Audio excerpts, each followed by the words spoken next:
কোনো একটা ঘটনা নিয়ে নেন, সেটা জায়েজ বা নাজায়েজ দুইভাবে হয়ে থাকে। নাজায়েজভাবে একটা ঘটনা ঘটে গেল, আপনার কিছু ফায়দা হলো, তাই বলে ওই নাজায়েজ জিনিসটা হালাল হয়ে যাবে না, এটা জেনে নেন। ইসলামে গণতন্ত্রকে নিষেধ বানি নিষেধ, বিশৃঙ্খলা নিষেধ করেছেন রাসূল ইসলাম, নিষেধ। আপনি বিশৃঙ্খলা ঘটিয়ে ধরে নিলেন একটা মহিলা, সরকারকে উৎখাত করে দিলেন, আপনি ভাইবেন না যে আপনার এই পন্থাটা হালাল হয়ে গেল, এটা কিয়ামত পর্যন্ত হালাল হবে না।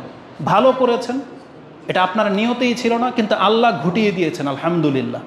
কারণ নারী নেতৃত্ব জায়েজ না, এটা আমার চাইতে মনে হয় মেম্বরে খুব কম লোকেই বলেছে।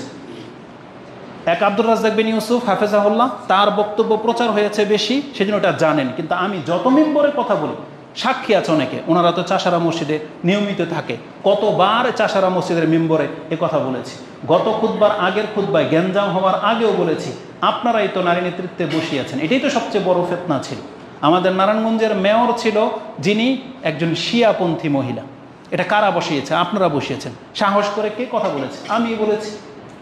ভাষান্তে বাজারের মসজিদে, যেখানে ক্যান্টনমেন্ট এরিয়া, যেখানে আর্মি পার্সোনাল থাকে, সেখানে পর্যন্ত আমি বলেছি যে এই কতদিন থাকবে আমাদের এই নীতি, কতদিন থাকবে।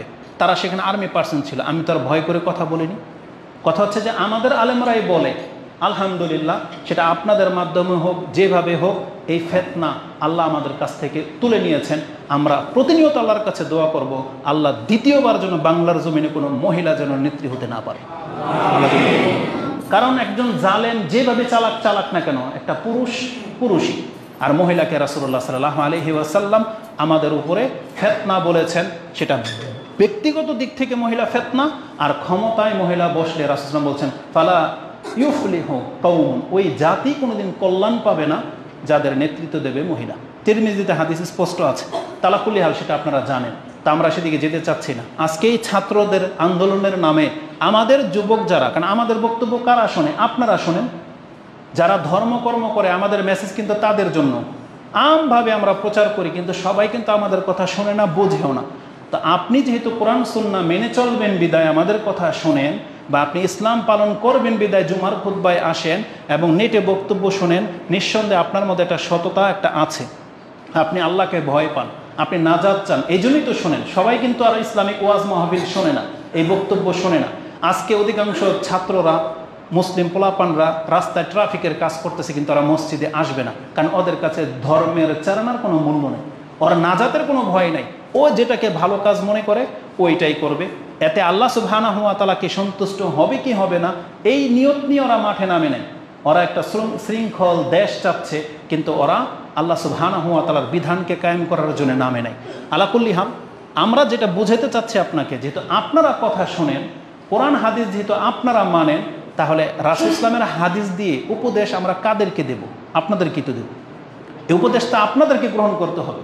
রাসূলুল্লাহ সাল্লাল্লাহু আলাইহি ওয়াসাল্লাম মুসলিমে দ্বন্দ্ব লাগা, এটাকে ফিতনা বলেছেন, এবং আল্লাহর রাসূল বলেছেন তোমরা যারা নাজাত চাও তোমরা ফিতনা থেকে দূরে থাকো।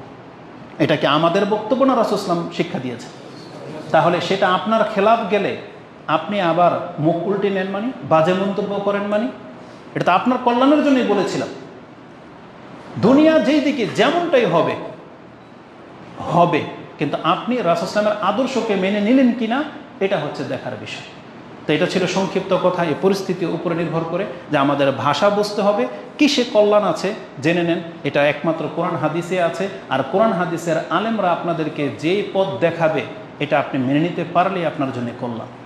চাই দুনিয়া আপনার নজরে ব্যতিক্রম মনে হতে পারে, লাঞ্ছিত মনে হতে পারে, তবে আপনার আলেমরা যেটা বলবে জেনে নেন এটাই আপনার জন্য আমার জন্য কল্যাণ।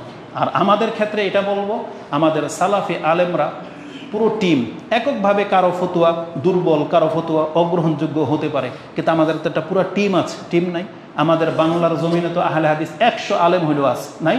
তার মধ্যে অন্তত 20-30 জন আলেমকে আপনি আপনার চোখের সামনে রাখেন, যে এরা যে ফতুয়াগুলো দেবে, বা যেখানে তারা চুপ সেখানে আমি আর আপনি চুপ থাকতে বাধ্য, যেখানে তারা কথা বলবে সেখানে আমরা তাদের কথা গ্রহণ করব, এটা অন্তত করতে হবে। কিন্তু পুরো আহলে হাদিসের টিমের মধ্যে কোনো একজন আলেমকে আপনি অনুসরণ করবেন, তখন ফিতনা হতে পারে। কোনো একজনকে না, আমাদের পুরো টিমের মাথা যারা, এরকম 10-20 জন আলেমকে আপনার চোখের সামনে রাখবেন। দেখেন যে তারা যেই ফতুয়াতে একমত আপনি সেটা গ্রহণ করেন, এটা আপনার আমার জন্য বেশি কল্যাণকর। কারণ আল্লাহ সুবহানাহু ওয়া তাআলা সমস্ত আহলে হাদিস আলেমদেরকে গুমরা করে দেবেন কোনো বিষয়ে এটা হইতে পারে না। কারণ এই পৃথিবীর মধ্যে সালাফি আলেমরাই হচ্ছে সবচেয়ে বিচক্ষণ, যারা হাদিসের সহি জয়ীফের মর্ম বোঝে, যারা এগুলোকে উদ্ঘাটন করতে পারে। তাহলে তাদের চাইতে বিচক্ষণ পৃথিবীতে আর কে থাকে যে হাদিসের ইল্লত পর্যন্ত খবর রাখে? তাদের চাইতে বিচক্ষণ আর কে থাকে? কিন্তু আপনি তাদেরকে চিনলেন না, আর আপনি মনে করতেছেন যে মাদ্রাসা চালানো আর রাষ্ট্র চালানো কি এক জিনিস? আপনি বুঝেনি নেই রাষ্ট্র চালানো কি জিনিস। আল্লাহ হেদায়েত করে এই সমস্ত অনুসারীদেরকে, এবং তারা তাদের আলেমদেরকে যেন সম্মান করতে পারে। আল্লাহ তাদেরকে হিতাহিত জ্ঞান বাড়িয়ে দাও।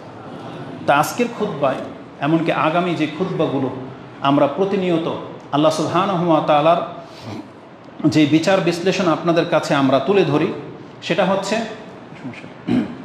হচ্ছে আমরা আমাদের ধর্মীয় কথাগুলো আপনাদের কাছে বলতে থাকব।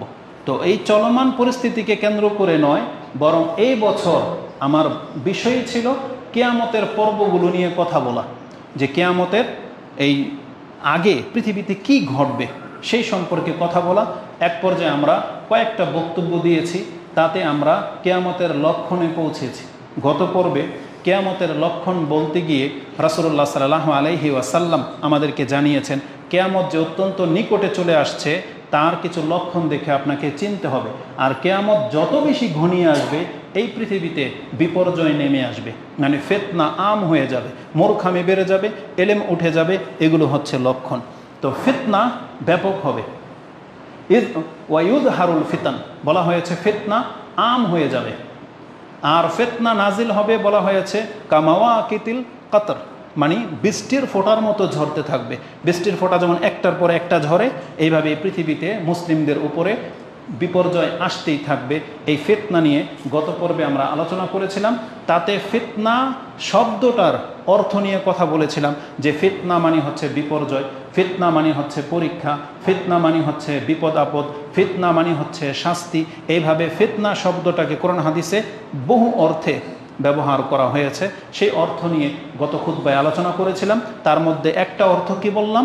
বিপর্যয় এবং বিপদ আপদ, যে মুসলিমদের উপরে, পৃথিবীবাসীর উপরে পৃথিবী যত ঘনিয়ে আসবে, বিপদ আপদ তত বাড়তে থাকবে, বিশৃঙ্খলা বিপর্যয় তত দেখা দেবে।